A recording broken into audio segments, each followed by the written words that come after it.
In this video, I'll go over the basics, what's new for 2021, pricing, styling, size, pros and cons, reliability and resale value of the 2021 Subaru Forester. Basics. The Forester is a compact SUV. When you think of compact SUVs, the 2021 Subaru Forester may not be the first one that comes to mind. It's in the same segment as the Toyota RAV4, Honda CR-V, Mazda CX-5, and the Nissan Rogue. This is the most competitive segment in the whole car industry, as compact SUVs have replaced the family sedan as the vehicle of choice for many people. The 2021 Forester brings a couple of changes. The Forester was completely redesigned for the 2019 model year. The 2021, the base and premium trim, now comes with adaptive LED headlights that swivel. All trims for 2021 get the rear seatbelt reminder. Everything else carries over from 2020. All Foresters are powered by a 2.5-liter boxer 4-cylinder, producing 182 horsepower and 176 pound-feet of torque. The engine is mated to a continuously variable transmission that drives all four wheels, as all-wheel drive is standard. Forester gets pretty good mileage for a vehicle of its size at 26 city, 33 highway, and 29 mpg combined. Price and trim. The Forester starts at $24,795 for the base trim. The base trim is a very good deal as it includes all-wheel drive, EyeSight driver assistance technology, Apple CarPlay and Android Auto, and LED headlights. The premium model starts at $27,795. This trim adds panoramic sunroof, X-Mode enhanced traction control, hill descent control, 17-inch alloy wheels, fog lights, roof spoiler, heated windshield, heated mirrors, power seats, heated seats, leather-wrapped steering wheel, push-button start, and 6-speaker stereo.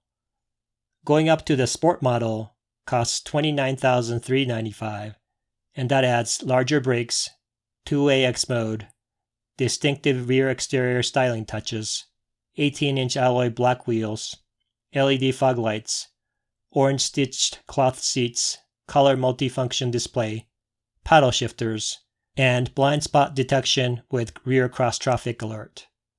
The Sport model doesn't add any more power or handling, it's more of an appearance package. The Forester Limited starts at $31,395 and adds leather seats, power rear liftgate, dual-zone climate control, and a larger 8-inch infotainment system. The top-end Touring trim is $34,895 and adds a power passenger seat, heated rear seats, heated steering wheel, memory seats with mirrors, built-in navigation, Harman Kardon audio system, driver distraction mitigation, and reverse auto braking. Styling. Subaru went pretty conservative when they redesigned the Forester for 2019. The front and side profile looks similar to the previous generation. There's a lot of glass to enhance visibility. The Sport model is distinctive with its red striping and black wheels, if you want to stand out amongst the Forester crowd. Interior. This is where Subaru improved quality over the last generation. It's more modern, but still uses many physical controls that are simple to use. Compared to the last generation, the Forester's interior is more luxurious. Some may prefer the Forester's classic infotainment and climate controls than the more complicated large screen setup in the new Outback. Size. The Forester's cabin is absolutely huge. It's got 111.9 cubic feet of passenger volume, which is larger than the 98.9 cubic feet in the RAV4 and 105.9 cubic feet in the CR-V. The Forester has tons of headroom in the front with 41.2 inches and 39.4 inches in the rear. Those are at or near the top of the class. The same thing with the legroom. There's plenty of space for tall passengers in the front and back. If you're using child seats, even rear-facing ones will fit easily in the Forester. To top it off, the cargo area has a large opening and is very square.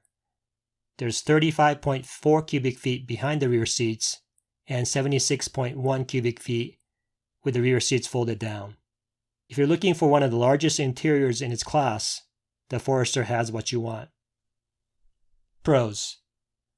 The Forester comes standard with all-wheel drive.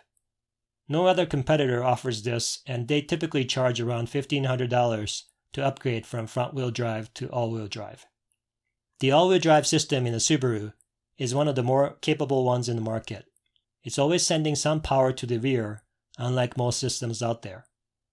Most all-wheel drive systems are the slip and grip type that acts as front-wheel drive until the system detects slip, then it can send power to the rear.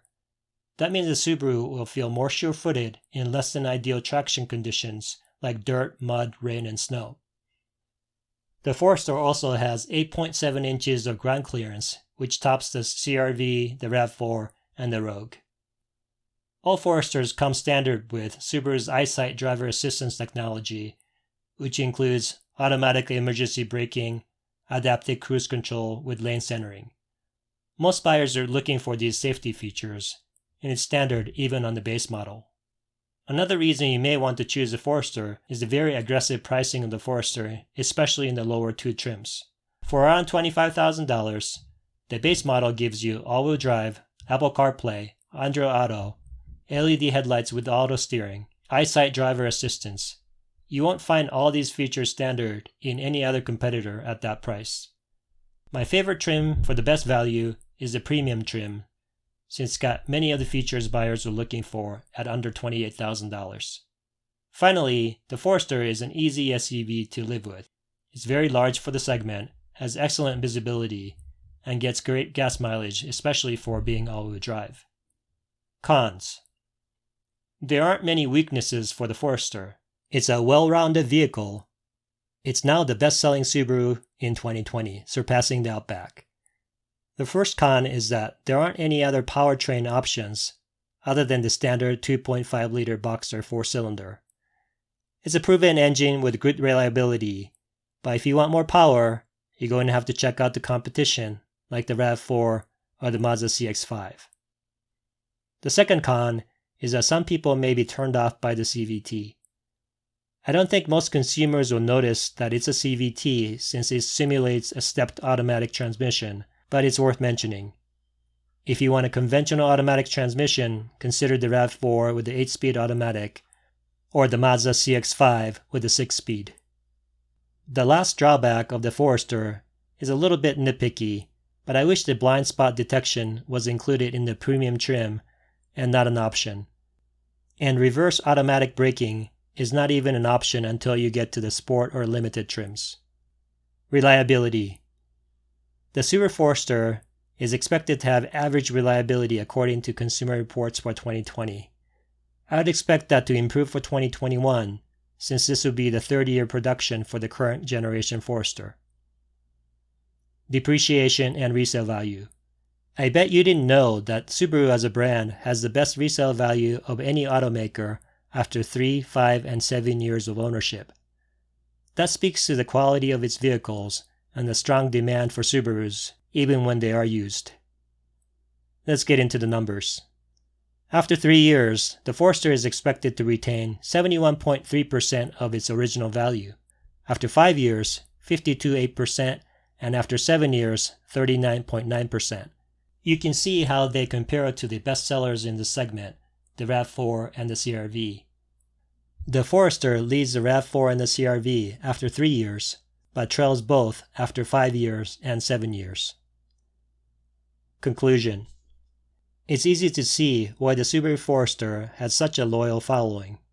It's roomy, comes with a lot of standard features people want, has easy-to-use controls, and is priced well.